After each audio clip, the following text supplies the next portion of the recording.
এবার এত জলদি ঈদ চলে এসেছে, আর মাত্র কয়েকদিন ঈদের আমেজ কিন্তু শুরু হয়ে গেছে। মার্কেটগুলো এত সুন্দর করে সাজানো হয়েছে। আসসালামু আলাইকুম, সবাই কেমন আছেন? 25 রোজার দিন আজলানের দাদু আসছিল শপিং করতে, আর আজলানের দাদু আসছে, আজলান যাবে না দেখা করতে। এই সপ্তাহে না গত বছর অফার চলতেছিল, বড় আপু আমাকে একটা পার্স গিফট করছিল। আমার পার্সটা এখনো নতুন আছে, কারণ আমি ইউজ করি না। আর এই যে আমরা যাচ্ছি আজলানের দাদুর সাথে দেখা করতে, আর উপর থেকে সবাইকে কত সুন্দর লাগতেছে। আর এখানে আজলান তার দাদুর সাথে দেখা করে ফেললো 3 মাস পর, 3 মাস 3.5 মাস পর। আর সে কিন্তু দাদুকে দেখে চিনতে পারছে, দাদুর কুলে গেছে, দাদুর দিকে তাকায় আসছিল, দাদুকে আদর করতেছিল। মাশাল্লাহ, সবাই মাশাল্লাহ বলবেন। সে তার ফুপ্পিকে দেখতেছে, একবার একবার দাদুকে দেখতেছে, একবার ফুপ্পির কোলে যাইতেছে, একবার দাদুর কোলে যাইতেছে। আর মার্কেটে গেলে এবার আমার এত মেজাজ খারাপ হয়, মানে কি মানে ঝাঁতার মাথা কালেকশন, চমকি আর চমকি, চিকিবিকি চিকিবিকি। ইফতারের সময় হয়ে গেছিল, পরে আমরা চলে যাই স্টার কাবাবে। হাই রে, মানুষের মাথা মানুষ খায়, এত ভিড় ইফতারের সময়।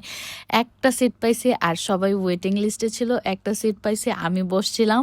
পরে আমি ভাবলাম যে আমি খেয়ে ফেলি, তো আমার মাথা খুব ব্যথা করতেছিল। আহা, চা, এটা বেস্ট কম্বিনেশন। মানে বাটার রুটি দিয়ে চা, বেস্ট কম্বিনেশন। তারপরে আজলানকে রেখে, আজলান ঘুমাই গেছিল, তো স্টার কাবাব তখন খালি হয়ে গেছে, বড় ভাবির কোলে ছিল। রেখে আমি মা আপুদের সাথে চলে যাই নিউ মার্কেট এক্সপ্লোর করতে। আমার বিয়ার আগে না, মানে এত মানে এনার্জি ছিল না মার্কেটে ঘোরার। বিয়ার পরে আপু মা ওদের, স্পেশালি বড় আপুর সাথে আমি এত মার্কেটে ঘুরি। লাস্ট ইয়ারে বাবু পেটে ছিল এমন সময় আমি আপুর সাথে মনে একদিন 2 দিন পর পর মার্কেটে গেছি, এত ঘোরাঘুরি করছি। ইভেন ওই দিন যে কাপড়টা পরে গেছিলাম লাস্ট ইয়ার, সেম কাপড়টা আমি ওই দিন মানে 25 রোজার দিনও পরে গেছি। তখন আজলান পেটে ছিল, এখন আজলান কোলে। কিভাবে যে দিন চলে যায়, সবকিছুর জন্য শুকুর আলহামদুলিল্লাহ। আর এখানে আমরা চলে আসছি B+-এ। আমাদের লামু কত বড় হয়ে গেছে মাশাল্লাহ। ও বেতন পাইছে, বেতন পেয়ে তার নানুর জন্য জামা কিনছে, নানুর হাতে তুলে দিতেছে। আর এখানে মা আর বড় আপু ব্যস্ত হয়ে গেছে আম্মার জন্য শাড়ি পছন্দ করতে। এখানে বড় আপু দেখতেছে কোনটা নিবে, দেন হচ্ছে তারা পছন্দ করছে আম্মার জন্য শাড়ি। ওইটা দেখানো হয় নাই কেন, আচ্ছা পরে কোনো একদিন দেখাই দিব নে। আর এখানে আমরা আলিজার জন্য জামা দেখতেছি। এই হলুদ জামাটা দেখতে কেমন বলবো না, কোনটা ঈদের জামা, এটাও কিন্তু অনেক সুন্দর। বললাম না, সব চিগি বিগি বাচ্চারা পড়তে পারবে, আমরা তো এত চিগি বিগি পড়তে পারবো না। আর মার্কেটে এবার এইসব জামাকে পাকিস্তানি জামা বলে সেল করতেছে। যাই হোক, এখানে আমার শাশুড়ি লুঙ্গি কিনতেছে। আমার শাশুড়ি না গাট্টি ভর্তি লুঙ্গি কিনে সবাইকে দেওয়ার জন্য। এই মার্কেটে আপনারা অনলাইনের সব হিট শাড়িগুলো রিজনেবল প্রাইসে পেয়ে যাবেন।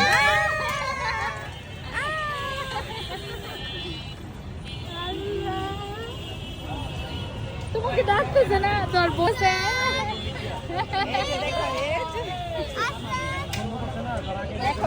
তোমাকে ডাকে, আপুরা ডাকে। এইখানে আজলান তার ফুপ্পির সাথে কত ঢং করতেছে, গালে গাল লাগাইতেছে, কাঁধে মাথা রাখতেছে। তারপর আমরা সবাই মিলে চলে যাই বসুন্ধরায়। চলো না বসুন্ধরায় যাই, আমি কি সুন্দর গান গাই।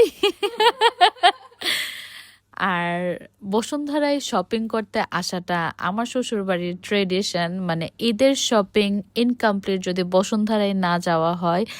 আর এটা হলো লুক অ্যান্ড লাইক। এই শপটা থেকে আমার জামাই, শ্রাবণ, কাশফি, শান্ত, যত ছেলে বাবু আছে আমার শ্বশুর বাড়িতে, সবাই হচ্ছে ঈদের ড্রেস কিনে। It's a tradition, another tradition. And এটা খুবই স্ট্রং একটা মানে মেমোরিজ বলেন। আমার জামাই বলতেছে ড্যাম, এখান থেকে ঈদের কাপড় আমার জন্য কিনা হইতো, আর আজকে আমার ছেলের জন্য কিনা হইতেছে, যদি আমরা কিছুই কিনি নাই। কারণ যে কাপড়গুলো দেখতেছিলাম চিগি বিগি, অনেক মোটা।